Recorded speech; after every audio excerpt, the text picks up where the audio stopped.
So today we're going to be doing my overrated team of the year. Now, these are cards that I feel like throughout the entirety of the year were severely overrated, and we're going to talk about it, okay? Again, this is similar to some of the other videos we were talking about on the channel, just overall, not really a current thing. So for an example, right, at quarterback, I'm going to go Passionate Josh Dobbs. I feel like a lot of people on the YouTube side of things might not get this, but the reason why this card's here, it's not even to say he was bad for his time, but there were so many times when, say, on TikTok, right, I would drop like a short form, like top 5 quarterbacks or list or something like that, right? And the comments are just filled with, where's Passionate? Where's Passionate? Where's Josh Dobbs? There was a time when a lot of people thought this card was the best card in the game, and I thought that was just utterly ridiculous. Again, it wasn't a bad card, but man, was this Passionate card one of the craziest, most random overrated cards I saw. Now at running back right here, again, this is a video that's going to make some people mad because these are going to be some of your favorite players. A lot of them are name value. So I'm going to go with Saquon Barkley, the weekly wild card. This right here is just, he's a big name, and I feel like his cards for the most part didn't really deliver. Like when we talk about the 98, the 94, were they bad cards? No, they were not bad cards by any means.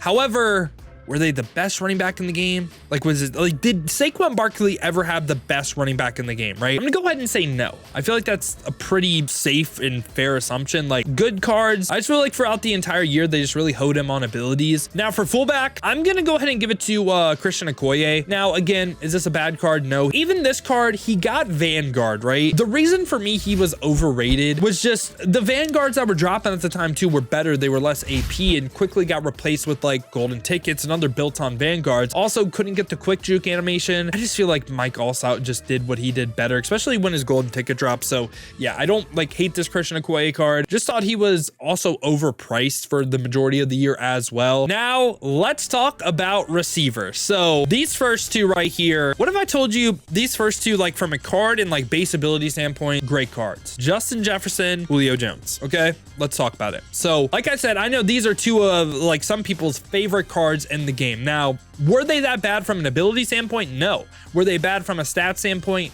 No. However, these two cards right here got this really dumb animation in the game that like made them like round their routes a little bit. I call it the head fake animation, and it looks like they're trying to like do a little move before they break into the route. And a lot of times using these cards, the difference between that and having that animation, not having that animation, is potentially a dot or like, you know, first down and then getting sacked by the dollar A gap or getting sacked by 6-1 disengage, right? So these weren't really bad cards once again, but their head fake animation I feel like really killed the cards. And I know a lot of people are going to say I had so much success with Julio and Jay Jettas. I get it. I'm not saying they were unusable. I wouldn't say they were some of the best receivers in like the entirety of the game. They had their little run. Like I think Julio combine card was an S tier receiver for me too, even with that. I just think overall though, were they ever like top 3 receivers? Probably no. This is just a card that kind of similar to Saquon. I feel like it's name value. Larry Fitz, the golden ticket was done pretty poorly. The 6'3", like he has a good player model. They even gave him speed this year too. Like if we go ahead and just take a look at his other cards as well,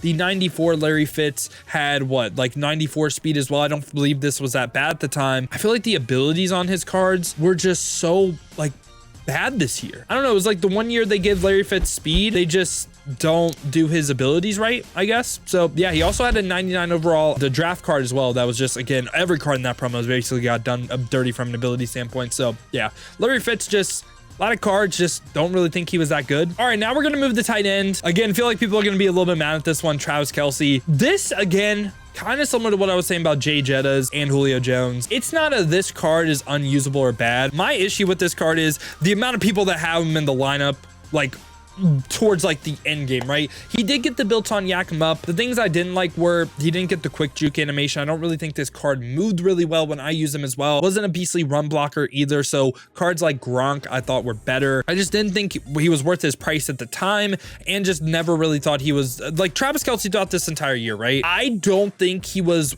the best tight end in the game. The only card that I actually liked that had an argument was the playoff card, because he did get the 0 AP tight end apprentice. That was his role in the game. point. Besides that though, I think his field pass card was kind of meh. I think his base elite was also kind of meh as well. So yeah, I know a lot of people are gonna love them some Travis Kelce, but yeah, I'm gonna have him slightly in the overrated. Offensive lineman, I'm gonna be honest, I really don't think there was any overrated offensive lineman. I think you kind of knew what you were getting with them. So yeah, offensive line's gonna be blank for me. All right, now let's go over to the defensive side of the ball. Free safety right here. This is going to be a name value thing. Gonna be Minkah Fitzpatrick for me, especially this weekly wild card. Deep zone pick artist for 1. Didn't get the mid zone knockout. Honestly though, when we look at free safety, like when we talk about overrated, there's a lot of overpriced cards. Overrated though, like for their time, I think besides Minkah, there really wasn't. I think you kind of knew what you were getting with everyone, right? And free safety was, I don't want to say a relatively weak position, but like there just really weren't a lot of cards. I guess you could give it to Sean T as well. I know a lot of people like Sean Taylor, but his campus hero and also this card right here, they did a little bit dirty. Now at strong safety right here, this is actually one of the best cards in the game. I'm going to go ahead and say Cam Chancellor because this card was absolutely amazing. Don't get me wrong. The best strong safety in the game for a while. It's this right here. He was going for like 4 mil, 5 mil, nowhere near worth his price. Now, also when we look at Cam Chancellor as a whole though, his other cards, he got a 96 LTD from the Super Bowl promo as well. This card, once again, tough to justify that price that he was going for. And you also had cheap alternatives like Jair Brown as well during the time. And like right now with Cam Chancellor, let's just take a look at safeties, right? I mean, you have Harold Carmichael that is 6'8", cheaper alternative as well. I just feel like you had a lot of options. Troy P as well, that was going for cheaper. His cards all year long, man, besides I believe his legend, were just severely overpriced. And that's not to say he was a bad card by any means. This card and also his Super Bowl card were elite, but man, that price was pretty crazy. All right, now let's go corner right here. So corner, look, you're gonna say, some people might say this list is biased. I have Jalen Ramsey right here. Jalen Ramsey, big Dolphins guy here. Jalen Ramsey though, from a card standpoint, pretty disappointing. His 99 just was in one of the worst promos of all time. Just didn't get good abilities. Now his 94 actually was pretty decent because he got medium route KO for 0 for a little bit, and then they just randomly made it 1 AP, which just kind of ruined the whole point of him. The Basely and also the field pass card season 1 was really good, but besides that, man,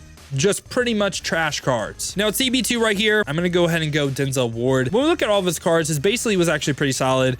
They gave him like mid-tier, like campus hero and also Genki Force cards, then a 99 AKA. The 99 AKA made it for me because he was severely overpriced for a while, and a lot of people kind of swore by this card, and I would never say he was a bad card, right? But again, from a price standpoint, just really wasn't worth it. And I felt like this was a card that on some of my CB tier lists, a lot of people were like, why is Denzel Ward so low? And I just felt like a lot of people overrated this card. And now at CB3 as well, we're gonna have Champ Bailey. This is a heavy name value thing, and I'm not saying Champ Bailey plays bad. It's just for this price. And also when we look at his 95 overall legend as well, I don't believe he got like any of the KOs. He was the lurk artist for 0 player, basically a glorified slot. His all Madden card, I don't remember being too good as well. When we had people like Ken Riley and Ronnie Lott, I thought Ken Riley was a better all Madden card than Champ Bailey. Yeah, I just think throughout the entire year was a disappointing card. This is usually one of the highlights, I guess I would say, of Ultimate Team. I just felt like he was pretty underwhelming. I'm gonna move him to CB2 and like Denzel Ward to CB3. Now let's go over the front 7. This might be a little bit of a hot take right here. I'm gonna have Lawrence Taylor. This card right here with the 2 AP momentum shift, I understand why people really like them, but this card just as a whole, right? Zero Chill was really great. He had an AKA card as well. He just never really got like the unstoppable forces like built on. Like I always thought LT, there was someone with him. Like he wasn't as dominant as he was in years past, in my opinion. That's what I'll say. Usually LT is like, okay, new LT drops, he's by far and away the best rusher in the game. I thought this card really wasn't. And I get the 2 AP momentum shift, but then we started to get built on X factors as abilities, which the momentum shift isn't going to do anything against, right? And the AKA card was pretty good too, but it's just like, I don't know. It's usually like, I feel like he's a lot more dominant, and I don't think he was as dominant this year. And at left outside linebacker, again, this is like a name value thing. I'm going to have TJ Watt. TJ Watt, I thought they did him a little bit dirty from his team of the year card, his field pass card. I just feel like EA didn't like TJ Watt this year, and I don't know why. They just didn't do him really good from an ability standpoint. Felt like he should have been one of the best players in the game, and he just wasn't. Now at middle linebacker, I'm gonna have Ryan Shazier. Now this was a card that I feel like everyone was looking forward to. Name value, good speed zone coverage, but did him dirty from an ability standpoint. Like linebackers dropping at the same time of him. Again, you're going to notice a promo, right? Larry Fitz, Jalen Ramsey, and Champ Bailey all making this because this promo was just awful. At the time, we were looking for a lurk artist, mid zone, secure tackler, all for 0, or it just bare minimum lurk artist, mid zone for 0. Middle linebacker 2, I'm going to go Luke. And specifically, like the 90 overall was the best middle linebacker in the game. I feel like the 97 just wasn't that good when he dropped compared to the other options we had at the position. And I don't know, middle linebacker 2 was a really tough one because like who else could we really go, right? Like Bobby Okereke, Foyesay Aluakon. And then we get into cards that I just feel like weren't really overrated. So yeah, I mean, I feel like Luke just had a spot where he was like, just had a slightly worse card than some of the other cards we were getting. And I don't know, you know what? We're just not going to have a middle linebacker 2. I just really don't feel like there was a ton of overrated options right here. And now let's talk about defensive line. At right end right here, this is again going to make some people mad, but I'm going to go Nick Bosa. So this weekly wild card right here, not to say his stats are some of the best in the game. Things I have against him. No built on X Factor or anything. Didn't get a pre-lit. And at the time, just the amount of linemen that are dropping with that just made him, in my opinion, just not really top end. That was my main complaint against him. And at left end right here was kind of a tough one. I could just go like John Abraham, but I feel like not everyone thought he was like this beastly rusher. And really the only other one that I kind of was maybe considering was Max Crosby, just because of the name value.